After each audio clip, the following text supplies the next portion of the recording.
আরে কোকিল কলঙ্কিনী কালি লাগাইলো, আমার এই কুলো কুলো জোরে ঢেউ খেলাইলো। ঘুমাইছিলাম আমার ঘুম ভাঙাইলো, ঘুমাইছিলাম আমার ঘুম ভাঙাইলো। আরে কোকিল কলঙ্কিনী কালি লাগাইলো, আমার এই কুলো কুলো জোরে ঢেউ খেলাইলো।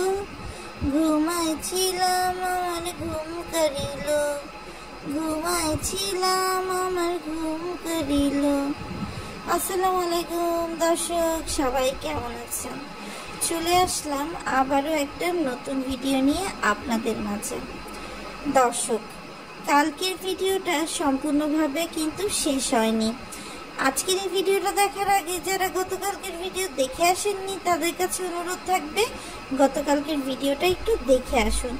গতকালকে বলতে হচ্ছে গতকাল সকালে যে ভিডিওটা আপলোড দিয়েছি সেই ভিডিওর কথা বলছি। তো দর্শক, আমাদের শারমিন তার কলঙ্কের কথা কিন্তু জানিয়ে দিল। শারমিন জানিয়ে দিল যে সে কলঙ্কিনী হলেও তার কলঙ্ক বৈধ কলঙ্ক। সে জানিয়ে দিল যে সে সিঙ্গাপুরে যাচ্ছে। সেটাও জানিয়ে দিল যে সে কোনো কাজের বেটির সার্ভিসের জন্য কিন্তু সিঙ্গাপুরে যাচ্ছে না, সে ট্রাভেল ভিসায় সিঙ্গাপুরে যাচ্ছে। সেটাও বলে দিল যে সে এসে ভিসা নাকি সবার সামনে দেখিয়ে দেবে।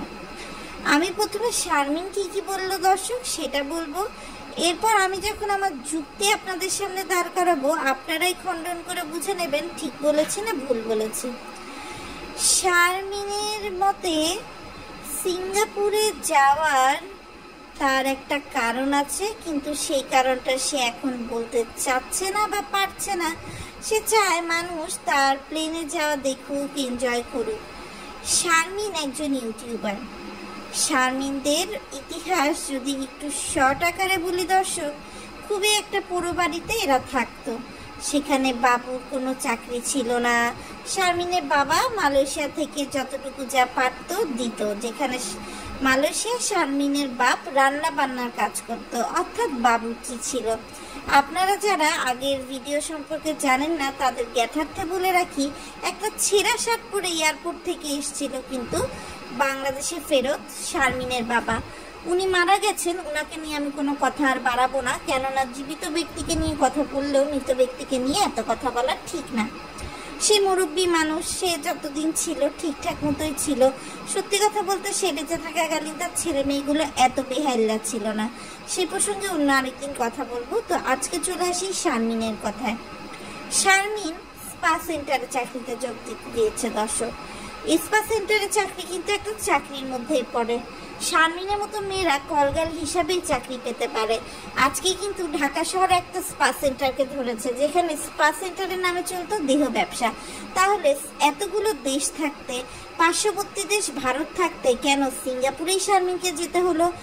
সিঙ্গাপুরে শারমিন যাক, হাতের মধ্যে মেহেদি লাগায়, ঠোঁটে লাল রঙের লিপস্টিক লাগায়, চোখের মধ্যে মেকআপ লাগায়, কেন যেতে হলো? আর ওই যে পাশে থাকা ভদ্রলোক, সে কেন এইভাবে বারবার শারমিনের দিকে চাহনি দিচ্ছিল? আচ্ছা বুঝলাম, সে না হয় সিটের পাশে বসছে, তাকে শারমিন ভাই হঠাৎ করে ভাই না বলে মামা বানিয়ে দিল, আঙ্কেল বানিয়ে দিল। আবার শারমিন যখন সিঙ্গাপুরে ল্যান্ড করলো তখন লোকটা শারমিনের পেছনেই ছিল। লোকটার চাহনিতে একটা অদ্ভুত রকমের রহস্য ছিল দর্শক। ভালো করে যদি ফুটেজগুলো খেয়াল করেন আপনারাও কিন্তু আমার মতো ক্লিয়ার হয়ে যাবেন। দর্শক বলুন তো, শারমিন কত টাকা ইনকাম করে? সেই ইনকাম দিয়ে শারমিনের পক্ষে কি সম্ভব সিঙ্গাপুরের মতো একটা শহরে যাওয়ার? সিঙ্গাপুরের প্লেনের টিকিট দর্শক কমপক্ষে হলেও 50,000 টাকা, আসা যাওয়াতেই লাখ টাকা চলে যাবে। সিঙ্গাপুরে আপনার একটা হোটেলের ভাড়া মিনিমাম পক্ষে তো 5, 6, 7, 8, 9, 10 হাজার, যতটা ভালো যাবেন। সস্তা হোটেল, স্পা হোটেলের দাম যদিও কম। এরপরে দর্শক আরেকটা সবচেয়ে মেজর সমস্যা কি বলেন তো? আমাদের অশিক্ষিত শারমিন জানে বাংলা। সিঙ্গাপুরে তার জন্য বাংলা ভাষায় হেল্প করতে কে আসবে?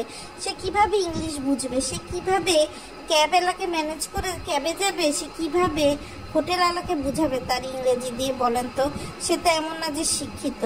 তাহলে কি আপনারা বুঝতে পারছেন সে যেভাবে প্লেনে বসে খাওয়া দাওয়া করছিল সেটা তো আসলে কোনো ভদ্র সভ্য যুগের মানুষ এভাবে খায় না, বর্বর যুগে মানুষ যেভাবে খায় হাবাইটার মতো ঠিক সেভাবে শারমিন খাচ্ছিল।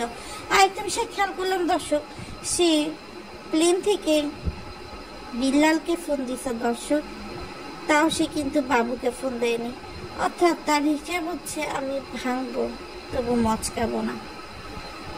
অর্থাৎ বাবু গেছে। আজকে কিন্তু মিম তার ভিডিওতে ক্লিয়ার করছে যে শারমিনের সাথে আগের মতো সম্পর্ক তার আর নাই।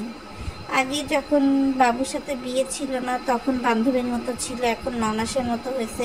ইভেন আমরা দেখছি যে মিম যখন তার বাড়িতে এই 13 দিন পরে সে শারমিন ফেরত এসেছে বাংলাদেশে, যখন মানে আপনার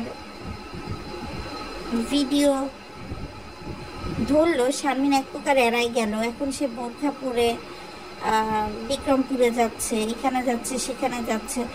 আসলে শারমিন কি অনলাইনে চ্যাট করে কোনো ছেলেকে ফাঁসিয়েছে, যে ছেলেই কিনা তাকে সিঙ্গাপুরে যাওয়ার টাকা দিয়েছে এবং তার সাথেই কি সিঙ্গাপুরে দেখা করতে শারমিন গিয়েছে? শারমিনরা আর যা হোক ছলাখালা অনেক জানে, কি করে নিজেকে বিক্রি করে টাকা ইনকাম করতে হয় তারা সেটা খুব ভালো করেই জানে।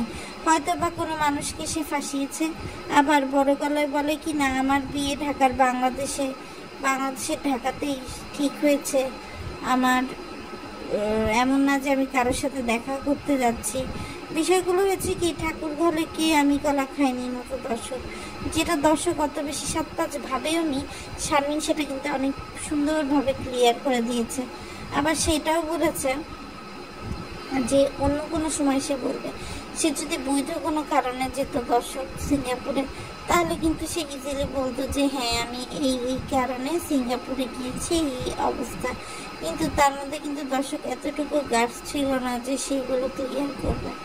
তো যাই হোক দর্শক, শারমিন আসলে কেন যে সিঙ্গাপুরে গেল, এমনিতে তো বদনামের অভাব নাই, তারপরে কি নতুন করে কন্ট্রোভার্সি, এই যে হাজার ভিউ, এটার জন্যই গেল কিনা, নাকি তিশা বাপ্পির সাথে একটা পাল্লাপাল্লি দিয়েই গেল, এই রহস্য কিন্তু দর্শক খুব শীঘ্রই দেখবেন উন্মোচন করা হবে, তখন কিন্তু আপনারাও জানবেন, আমি আপনাদেরকে অবশ্যই জানিয়ে দেব।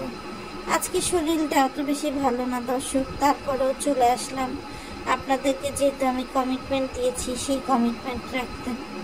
সবাই ভালো থাকবেন, সুস্থ থাকবেন, নিরাপদে থাকবেন। আর আবার অন্য কোনো সময় অন্য কোনো ভিডিও নিয়ে হাজির হয়ে যাব। আর এই যে দেখেন শারমিন কত এক্সাইটেড প্লেনে করে সিঙ্গাপুর যাওয়ার জন্য। পক্ষান্তরে এই যে আমাদের তিশা, সে মালয়েশিয়ায় যাবে, তার 3টা পাসপোর্ট, কিন্তু সে কিন্তু একটু এক্সাইটেড না। একদম মুখের উপর সে বাপ্পিকে বলে দিয়েছে সে এক্সাইটেড না, হয়তো বা অন্য কোথাও গেলে সে এক্সাইটেড হতো। তিশার এই ব্যাপারগুলো আমার খুব ভালোই লাগে, যে তিশা হচ্ছে আপনার যাকে দেখতে পারে না তাকে একদম সামনাসামনি অপমান করে দেয়, কোনো 7-5 তিশা ভাবে না। তো যাই হোক দর্শক, নেক্সট ভিডিও খুব শীঘ্রই নিয়ে আসবো, যেখানে বাবু আর মিমের বাড়ি সবার দাওয়াত নিয়ে কথা বলবো।